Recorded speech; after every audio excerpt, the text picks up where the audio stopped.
12 o'clock on your Tuesday afternoon. I had to think about that for a second. It is Tuesday here on the halftime show on the game. Tyler Head, along with you. Terry Ford will be fashionably late, as he typically always is, so he'll jump in here with me in just a moment.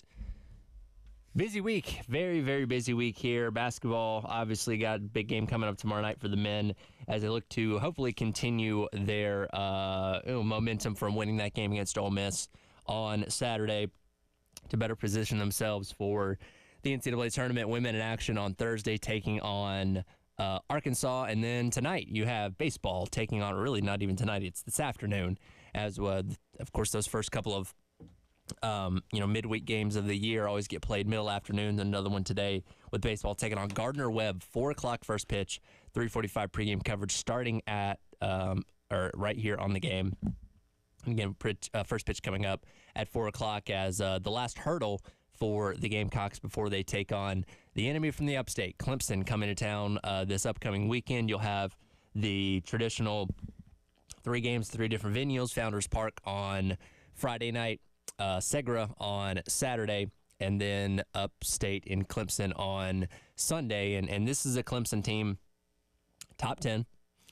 South Carolina, who they themselves just moved up in the D1 baseball rankings a couple spots, but still about 10 spots behind where Clemson is right now. So it'll be a really good litmus test of where South Carolina is early on in the season. That's the benefit of, and look, they're not the only program that plays an in-state opponent, another power conference in-state opponent, in their non-conference slate. A lot of teams around the SEC do, but I don't think there's any team, or I don't think there's any rivalry outside of the conference in the entire country that has this much power in the matchup that South Carolina and Clemson do. And again, it's going to be a really good litmus test for both programs early on in the season to see how they fare and see how they've done through their first, I guess at that point in time would be 9 games for South Carolina.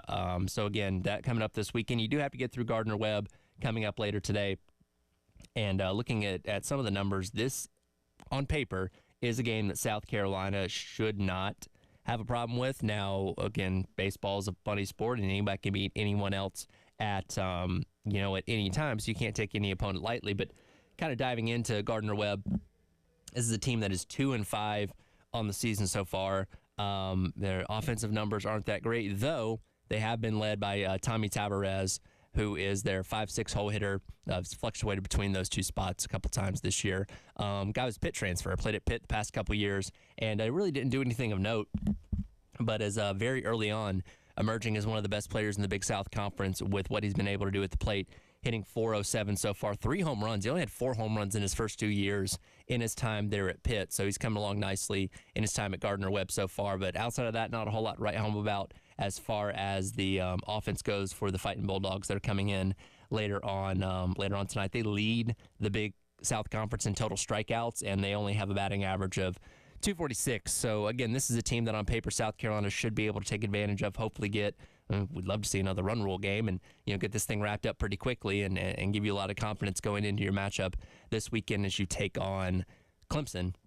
Again, first game coming up on Friday out at Founders Park. I will say this, looking at their numbers the other day, or leading up into the matchup, while their pitching as a whole is not great, their midweek starter, Reed Bertram, who started last week for them, did actually have a pretty decent outing against North Carolina A&T.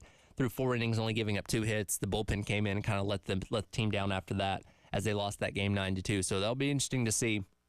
Potentially one of the best pitchers that they have ends up throwing tonight against South Carolina and see how they fare against that. But again, up to this point, what can you say about South Carolina that hasn't already been said? Great on offense, pitching's looking really strong. You have Kimball, you have Becker that are coming along, getting closer and closer to 100%. Both those guys expected to be around the 80 count range as far as pitches for this upcoming weekend against Clemson, so plenty of opportunity to get good work out of those guys. And hearing Coach Kingston yesterday on with Jay and Elijah on the post-game show, he was non-committal when he was asked about what his weekend rotation was going to look like for the Clemson series. So it makes you think that maybe there could be a little bit of movement there, and maybe a guy like Matthew Becker could maybe factor into maybe the Saturday slot after Dylan Eskew had his struggles this past weekend against Belmont. But again, you got to get through Gardner Webb tonight and then focus your sights on Clemson this upcoming weekend.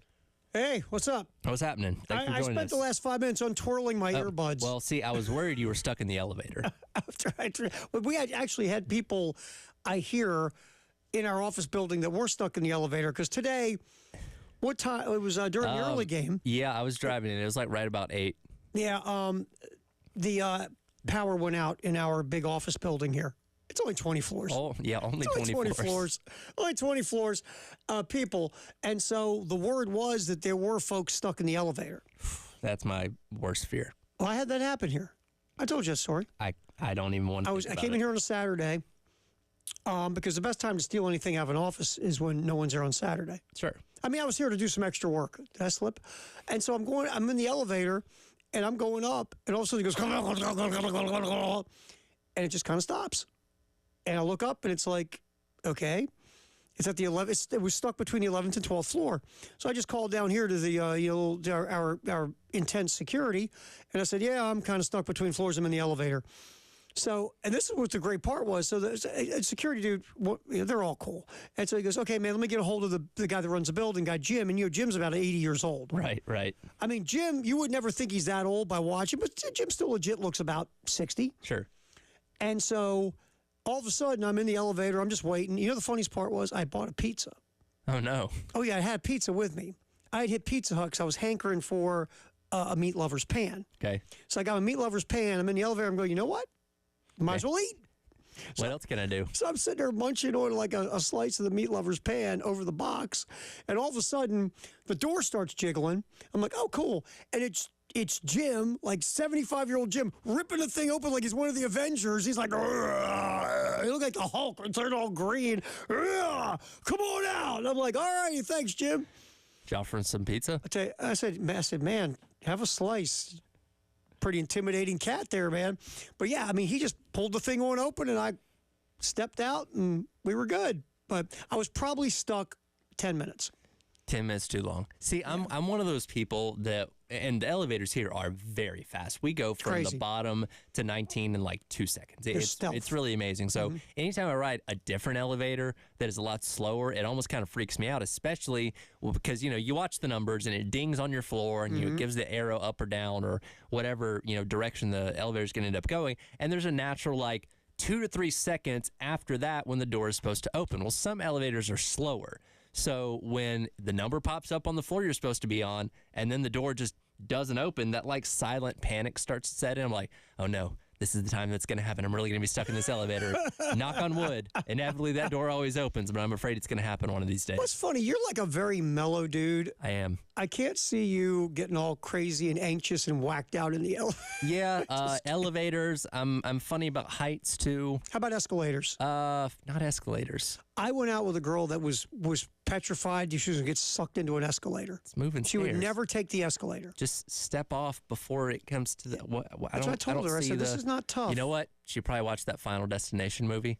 Remember that? Remember the escalator scene? The escalator scene. She probably saw that. It was like, nope. Yep. I mean, come on, it's a movie. I don't think it's really going to happen. Well, hey, look, I don't get behind logging trucks. I was going to say the logging truck thing is a deal. It's a thing. There are people who legitimately will go nowhere near a logging truck after watching Final Destination. It's pretty funny. All right, so we are obviously rolling until 3 o'clock here on the halftime show. Terry Ford, Tyler Head.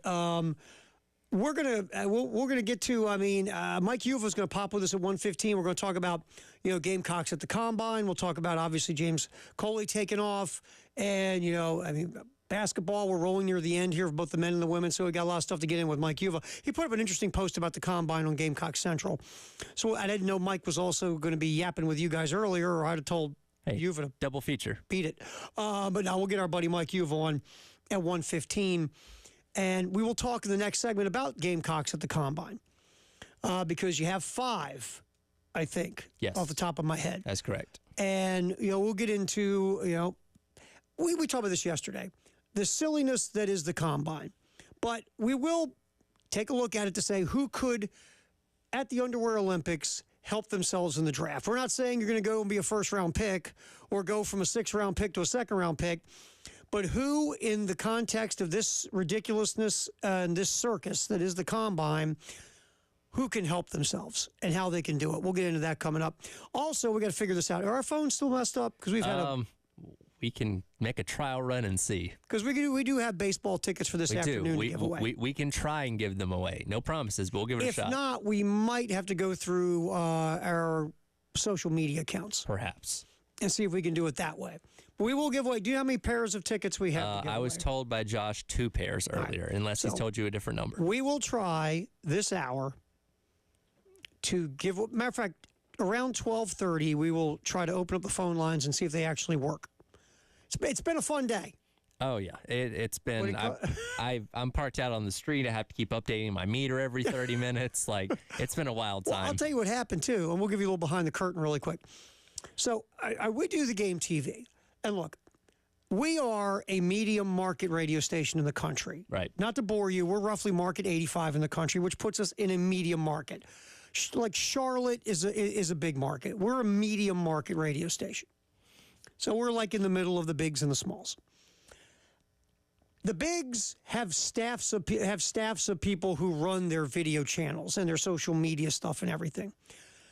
You know who runs our video channel? We do. We do. Us goofs. If you ever see the transition between the early game and the extra point, when I'm pushing buttons like leaned over in there, I'm switching the cameras around for my show. Right. And the best one ever was Dave, when our buddy Dave was, interesting. That's very interesting. I'm looking at the cameras right now. We're off, so I got to fix them. We're working on it. Dave, and if anyone's ever seen Dave or knows Dave, Dave doesn't walk quickly at this point in his life. Doesn't have anywhere to be fast. Dave really does not have to move at any kind of speed. And one time I'm watching the transition from, the early game to the extra point, and you know what you're seeing? Dave. Walking at Dave's pace on the camera, and I'm not going to lie to you, I'm laughing out loud because it's so funny. So, yes, we are not a smooth-running video machine with camera people and a video graphics designer or a guy who just switches video cameras or a video director. We're just a bunch of goobers who wanted to give you the game TV so you could watch it if you wanted to. And so we're just the people who do it ourselves. Well, we have Talon Cooper coming in. And if anything we want to get on video stream is Talon Cooper talking with you and with Wes. That's right. So it's about to come up, maybe 10 minutes away. And Dave goes, by the way, video stream's all sideways. Of course it is. So there was some weird error message about, Death Stars and all this other stuff. So, but by the time we got it going, we got some of the Talon Cooper, but not all of it. Yes. But again, that's our luck. We got Talon Cooper coming on, and the game TV video stream goes. So I got to get a hold of Michael from Integrated Media. I'm like, Michael, walk me through this, please. Help me. Because without our guys at Integrated Media, we'd totally be lost. It's been a day. Yes. So anyway, we're going to come back in here, talk about Gamecocks at the Combine. There's 5. We'll kind of yip into that, starting with Spencer Rattler next. It's a halftime show. Terry Ford, Tyler Head, till 3 on the game.